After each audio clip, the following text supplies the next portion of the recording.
Good morning. We're happy to have you join us today.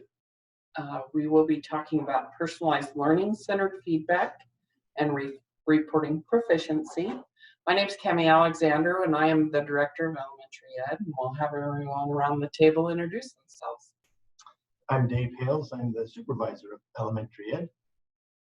I'm Jennifer Boyer-Thurgood, and I'm a Curriculum Specialist. And Christy Wagner, I'm a Curriculum Specialist. So we'll just get started. Thank you for joining us.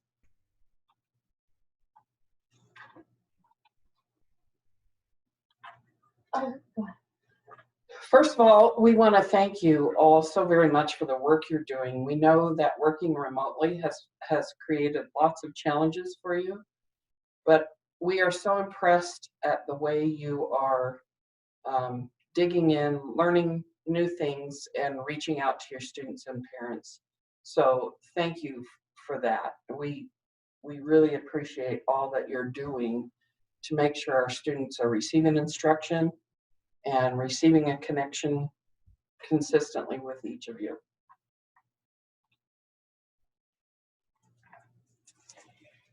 This is the the philosophy document, you could say, that we put out during the first week or two of the soft closure.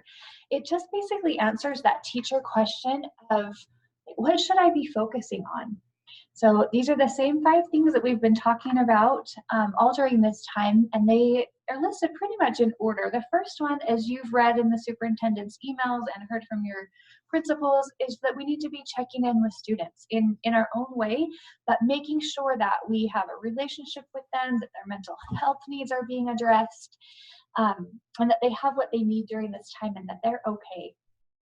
The second thing, after we've ensured that, is just to move the teaching forward. Be teaching some new content, moving kids' learning along, obviously not at the same pace as we would have in the traditional school setting, but still adding to their understanding. The third focus should be organizing, making sure that that content is organized and easily accessible to students online. The fourth is providing feedback. This is what we are going to touch mostly on today to kind of give you some ideas of what this could look like. And also talk about the importance of feedback and two-way communication during this time. And then number 5 is ensuring support and enrichment. So again, we're just going to kind of focus on number 4 and also number 2 a little bit during this session. We'll be covering proficiency reporting, also known as grading. We'll be looking at, again, that personalized learning centered feedback. We'll hear from Quinn Carr-Lindsay, who will join us in a few minutes on some special ed applications. And then we'll be talking about student and family communication on these 2 particular topics. So we'll go ahead and launch right into reporting proficiency. So this statement is right from our superintendent. This is the Weber School District philosophy. He says that grading is the unique role and responsibility of the teacher. We are so fortunate to work and teach in a district that believes this way and has this philosophy. Ultimately, the grades that students receive, the proficiency reporting that's done, is up to you as the teacher. So the goal of this presentation is to follow this guideline, this philosophy, that hopefully give you some information and support that can help you make wise decisions when you're thinking about grading during 4th quarter. Traditionally, this is kind of our paradigm about school and reporting. So we have these awesome, meaningful learning experiences that kids participate in. And then as teachers in a physical environment, we are making sure that we have equity in place, that all kids, no matter what their situation, their status, even their disability, are given these meaningful learning experiences and what they need in that tier 1 teaching. Then after we do that, then kids are hopefully learning, right? Learning is stimulated. They're able to demonstrate that learning for us, and we look for valid evidence to collect to show that they are proficient on the learning targets. So 2 important words in those boxes are equity and valid. 2 things that we can easily do in a physical environment. Then after this happens, we as teachers, we take that and we determine students' proficiency as compared to the learning targets. And then we formally report that using my grades to give students an actual report card. So that's the traditional paradigm when school is going along like usual. Now this paradigm rests on two important things: the words validity and equity. In this case, it's learning equity. So as far as, I want to speak to learning equity for just a few minutes. When we are reporting what a student is doing in distance learning, we absolutely have to take into consideration the variables that you see to the right. There's validity, but then look at the learning equity variables. We don't want to provide students with or give them more stress than they're already under. So when you think about what our little ones are doing at home, it really is not up to them necessarily whether or not they're getting on, they're actually doing the learning. We have way too many things that are blocking their access to your teaching. And so we want to make sure that you understand that this is a major issue with many, many of our students. They either have a parent that's working, or they have a parent that's home that's not involved, or they have an older sibling that's trying to do this with them. What is their first language at home? Is their family in a situation where the mental health of the family is difficult and they're not coping well right now because they've lost jobs or whatever?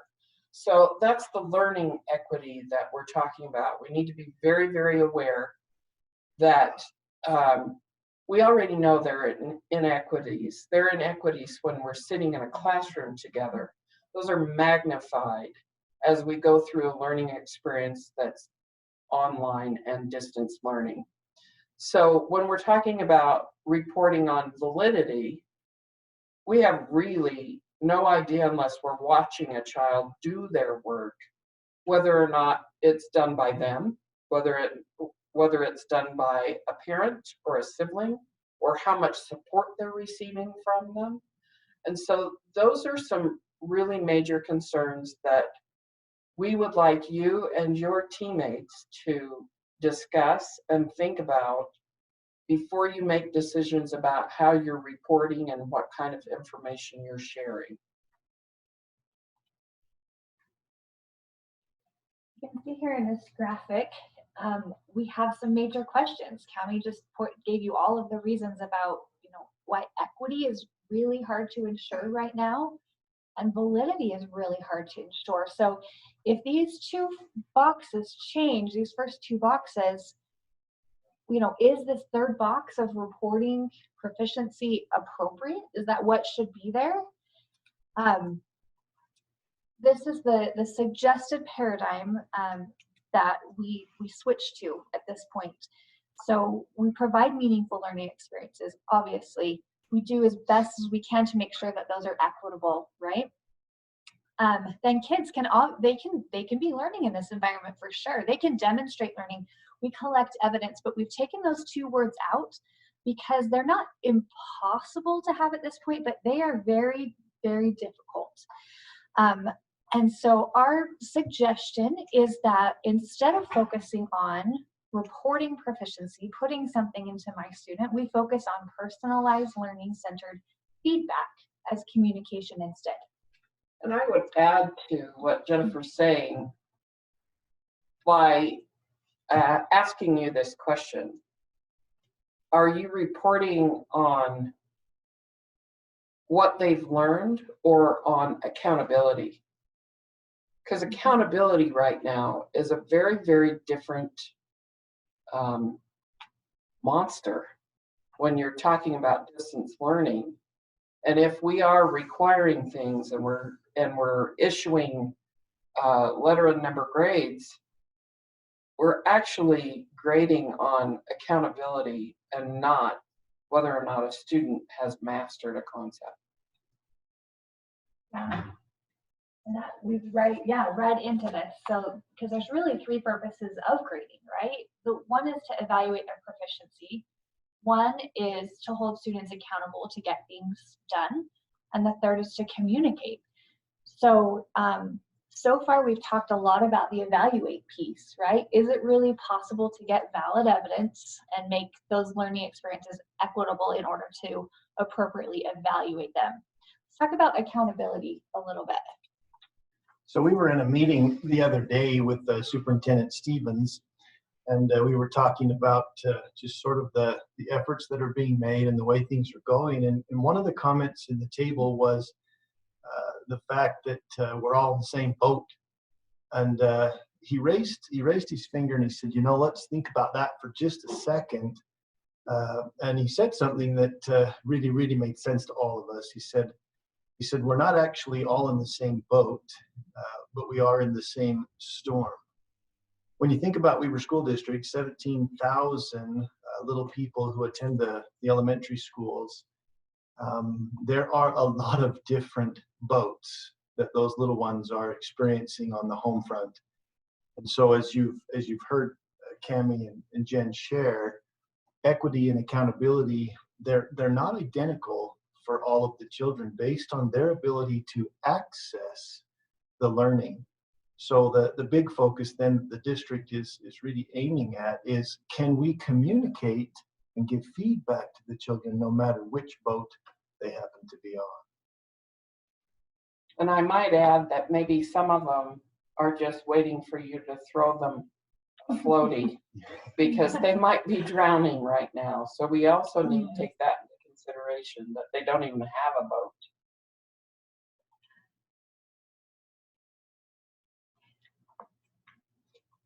So with all that being said, it is highly suggested that you meet together as a team and you talk about proficiency. Because right now, it's very difficult to have that be formalized within the My Student that we use for fourth quarter. So instead of worrying about formalized proficiency, we're going to focus on personalized feedback. And that feedback is based on learning, not on accountability, not on whether or not someone's there to help them, but it's personalized and it's centered on learning. So Cammie, is the summary of this is that the district suggestion at this point is that it's probably not really fair unless under certain conditions that we grade. We're going to need to have some real conversations with our teams, right, about whether or not we still think that putting those grades in is appropriate. That's correct. Okay.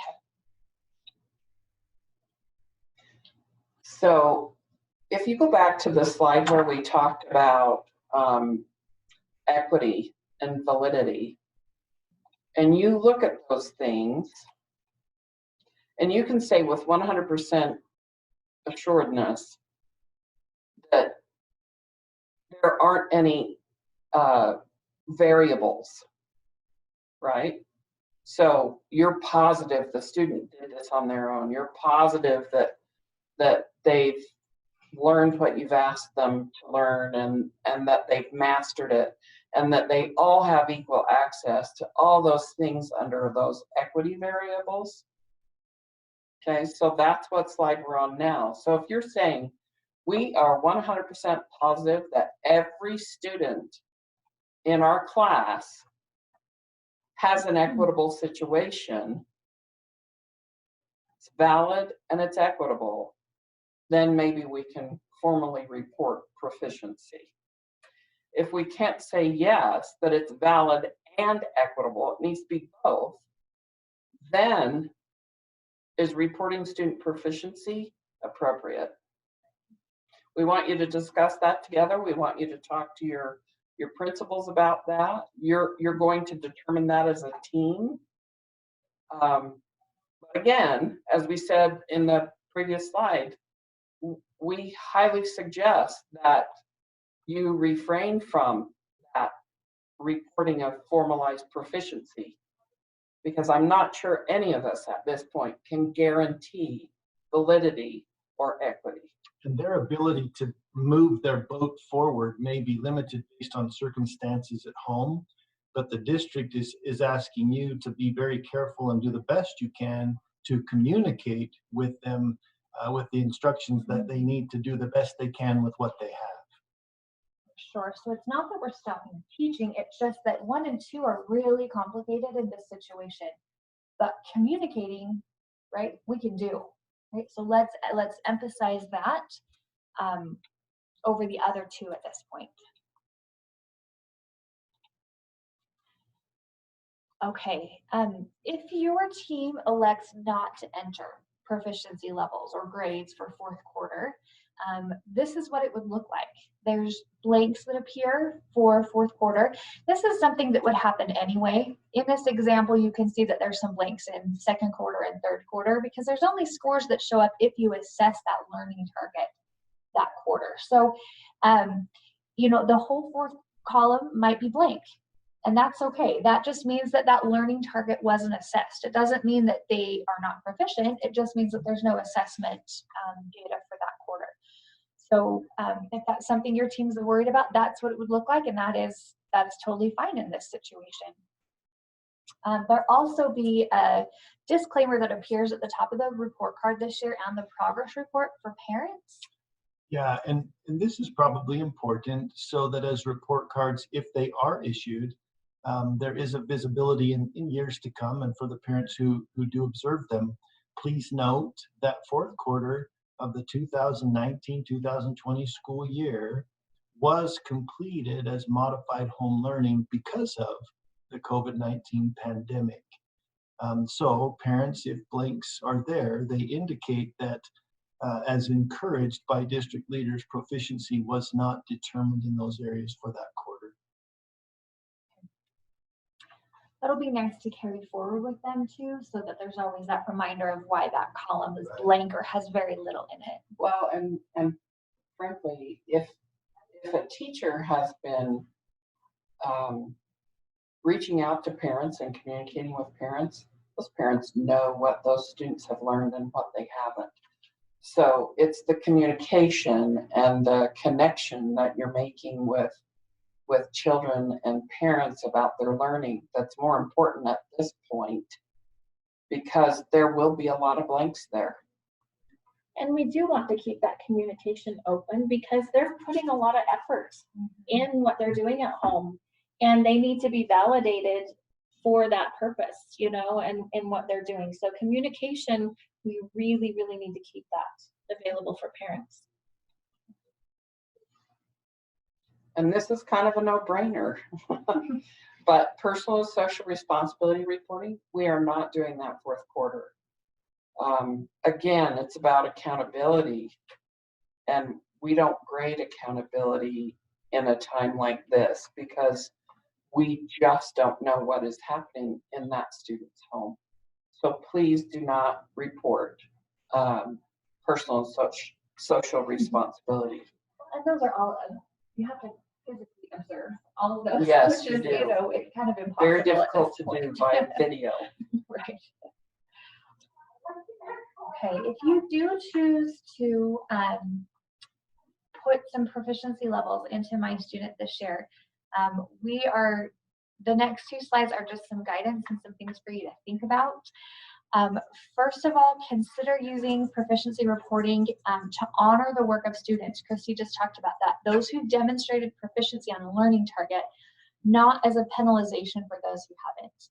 So again, not using it for accountability. So if you truly think that you have seen a student demonstrate proficiency and it meets the criteria that we talked about, entering a 3 or 4 for them honors that work. But we don't want to penalize kids. So on that same line of thinking, We strongly encourage you to consider leaving the entry boxes blank instead of marking students not yet proficient or approaching proficient. There's two types of kids that would be not proficient this quarter. The first type of child that would get this in a physical environment is a child who's just not there, right? We don't know why they're not there. Let's not penalize them for not getting online and doing things. The other reason we would ever enter something like this is if after multiple attempts and evidence and teaching that child still isn't proficient, this would be appropriate, but not at this time, right? Because we don't have those opportunities to give that feedback. And if I can add to that, teachers, think about it this way. Let's say it was an observation year for you, and before the COVID hit, you hadn't had your evaluation done with your principal. And so now your principal hops on and tries to evaluate you with how we're teaching now, with distance learning. It's not equitable. It's not even remotely fair to you right now to have a principal say, I'm going to observe you while you're teaching, because there are too many variables out there that would keep you from being a proficient teacher right now. And they aren't things that you have any control over. So think about it in that respect. There are a lot of things that you're not able to observe right now as students. And so if you're going to hold them accountable, if you're going to evaluate them, think about what you're evaluating them on, and think back about, oh, well, yeah, sure, go ahead, principal, come on in and evaluate me as an online teacher, because I've never done it before and I'm just barely learning this. It's really an inequitable situation. So just something to think about as you move forward. And again, if you decide to put the 3s and 4s or those yeses in there, this is what you should consider it looking like. You would enter a score for those you feel really showed proficiency, and you would leave a blank for those who were not yet proficient or hadn't showed you any evidence, and just make sure you leave that dash. If that dash is there, it will make everything technically work out so that that those kids won't be penalized for not having produced that evidence this quarter. I'm going to go out on a limb, Jennifer, real quick, and just say, do not put anything lower than a 3 if you decide to enter scores at all. Do not enter anything less than a 3.